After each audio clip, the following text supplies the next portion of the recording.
I think if you assess March as a whole in terms of game releases, it was a rather good month. You had great games like Devil May Cry 5 and The Division 2, however, there were some games that didn't turn out that well, and that's what I want to highlight in today's video. 4 highly disappointing games, and 4 games that I think can be classified as absolute flops on the PlayStation 4. With all of these games, I was talking about these titles going into the release, and I had high expectations for them and high hopes, however, they just disappointed and they did not turn out very well. So again, that's what we're going to be covering in today's video. I've got Metacritic scores, I've got general assessment, and I'll give you guys my input as well, so let's get right into it. And the first title, we did an entire video on this. I have to highlight Left Alive. This game was so incredibly disappointing from me, and it was a new IP from Square Enix. I know it was set in the Front Mission universe. However, it just looked to be an incredibly compelling game. Veteran developers Toshifumi Nabeshima, the director of Armored Core and Mechs, being a part of this game, yeah, that got me excited. Yoji Shinakawa from Kojima Productions. This game was being compared to Metal Gear in terms of character design and gameplay, so that was very exciting. Takayuki Yanase, the mech designer from Ghost in the Shell, Arise, Mobile Suit Gundam 00, and Xenoblade Chronicles. You had a very star-studded studio working on this game, and Left Alive was a brand new survival action shooter telling a human story of survival from the perspective of 3 different protagonists.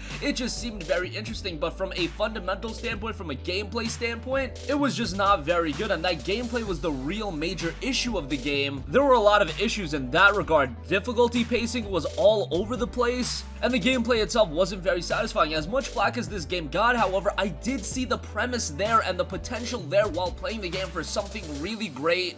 Unfortunately, it just did not turn out very well. I think the Metacritic score of a 37 goes to show that this game had a lot of issues, and from a Square Enix standpoint, it was really crucial that this game turned out well because Square Enix has been fumbling a lot recently, and from a publishment standpoint, they really needed a new IP that resonated with gamers. After you saw what happened with Shadow of the Tomb Raider, Just Cause 4, The Quiet Man was a new IP, all of those games were absolute flops as well, and Left Alive, a game with so much potential, also turned out to be not that great. Just very unfortunate from that standpoint, and really begins to make me question where is Square Enix going in the future. Recently, the only games they've put out that turned out to be great successes were titles such as Kingdom Hearts 3 was rather good. I mean, commercially it did really well. I know some of you guys had your complaints with it, but nonetheless, I think general reception to that game was rather strong, and Dragon Quest XI was very good as well. However, outside of those two, you see the cancellations with Final Fantasy 15, you saw what happened with SOTR, Just Cause 4, as I mentioned, Left Alive now. I really hope Square Enix can get back on track because Left Alive was a colossal disappointment. From a storytelling standpoint, in actuality, this game was rather strong. I think that was one of the better elements of the game. However, from a gameplay standpoint, visually, technically, there were a lot of issues here, and I think that 37 Metacritic score kind of goes to show. Okay, so Left Alive had me really disappointed, but this next game, I was really talking up ahead of its release, and I don't know what happened here, and that is Generation Zero. Oh boy, Avalanche Studios, I don't know what's going on with them either. They did Just Cause 4, which was a Square Enix published title, so this kind of parlays really nicely. Generation Zero, however, was a self-published title by Avalanche, and I thought that meant really good things. I thought that meant Avalanche is gonna go out of their way to make sure this is as good of an experience as possible, and they're really gonna hone in on the quality of Generation Zero, and from a premise standpoint, it sounded so awesome. 1980s Sweden, an open-world survival game. The local population has disappeared and hostile machines roam the streets. You explore an open world to unravel a mystery, perfect your fighting strategies, and prepare to strike back. You could play the game solo, or you could play with a couple of friends. I thought this game had all the makings to be a really great title, and I highlighted the game a lot ahead of its release. One of the main factors was because it was going to be priced at a budget price of $35. I thought this game had all the makings to be a success. However, when the game actually came out, it turned out to be rather barren in terms of content. There's definitely potential here, just like Left Alive, and I have more hope for Generation Zero because this is a game that can evolve over time. However, especially on release, there were a lot of issues with it, a lot of technical issues, especially on the PC release, and that's just not something you want to see, especially as a self-published title where it's so critical to make a solid first impression of a new IP like this. Unfortunately, having these technical issues already give it a bad stigma from the get-go. Generation Zero fared a little bit better than Left Alive on Metacritic. It's got a 48, but that's not very good. That's only based on 5 reviews, but the 5 reviews were rather weak. I want to highlight one quote that Game Informer said. They gave the game a 5 out of 10.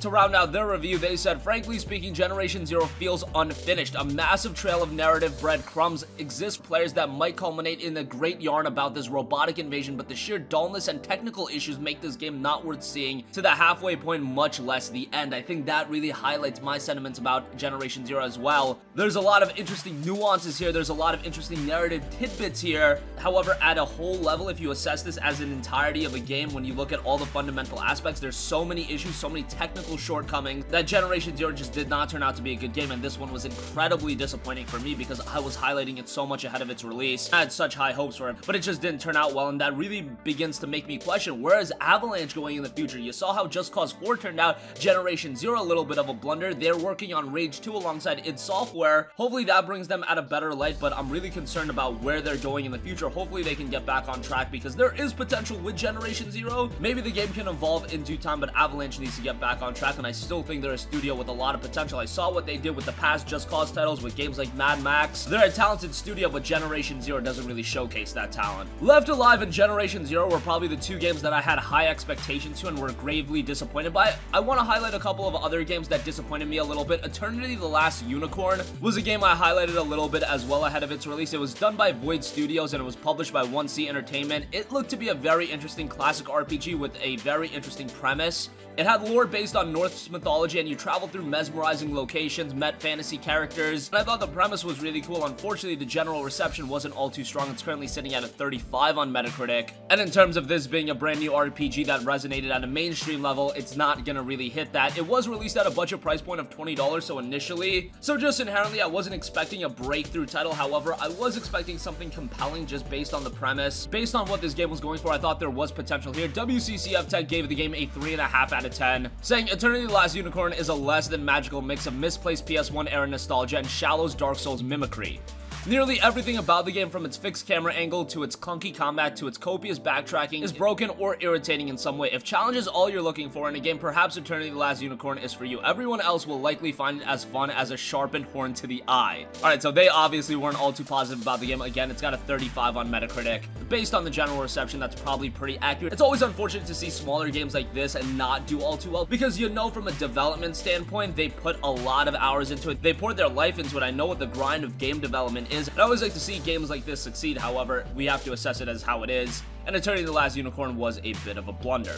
Lastly, this is a game that I almost expected to be a little bit of a disappointment, but I had my hopes held out, and that is the open world iteration of One Piece and One Piece World Seeker. Now, One Piece games generally, as far as anime games are concerned, and anime games are already a little bit of a mixed bag, but the One Piece games, they're usually pretty mediocre, or dare I even say bad. I don't know why that is. If you look at games from other anime IPs, such as the Naruto games or Dragon Ball titles, yes, some of them are bad, but the majority of them are rather good. With One Piece, it seems all of them are at best mediocre, but more often than not, they're pretty bad. One Piece World Seeker isn't a bad game inherently. However, it's just an uninspiring open world game, and I think they really tried to attract people just on the basis that it was a One Piece open world game. And yes, it does look a little bit flashy in the beginning, but then when you actually delve into this open world, you realize it's rather empty, and it's not really doing One Piece justice. If this was just an open world game and you take out the One Piece IP and you randomize it into these new characters that we were introduced to for the first time, it would not be a very good game, and I don't think it would even have its Metacritic score of 57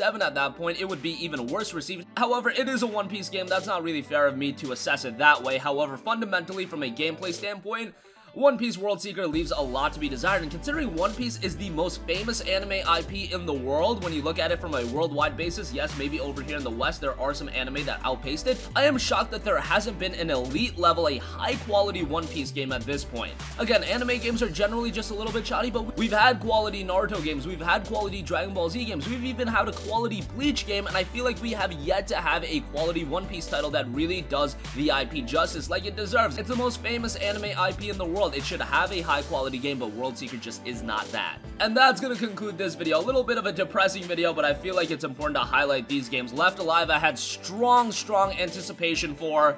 I had really high hopes for that game to become a major IP for Square Enix, but it didn't turn out all too well. Generation Zero, you guys know I was covering that game so much ahead of its release. Unfortunately, that didn't turn out very well. Eternity: The Last Unicorn, yeah, it's a game that a lot of you guys don't know about, but I thought that could be a pretty interesting game as well. Unfortunately, it didn't do all too well. And One Piece, come on, we need a quality One Piece game. It is 2019. How long has the IP been around for? We need something remarkable, and based on the One Piece games I've played, we just have not gotten that yet. Hopefully, sooner rather than later, somebody comes comes around and makes a quality One Piece game, but World Seeker, mediocre at best. That's gonna conclude this video. Sound off with all of your thoughts in the comment section down below. Thank you for watching, and goodbye. Hey guys, we hope you enjoyed the video, and if you did, make sure to hit the subscribe button, and if you're already subscribed, do us a favor and hit the bell icon. This way you'll be notified whenever we post a new video. That's the best way to keep up with all of our uploads, and we usually try to upload 2 videos a day. And with the bell icon hit, you'll be notified whenever we do upload a video. As always, thanks for watching.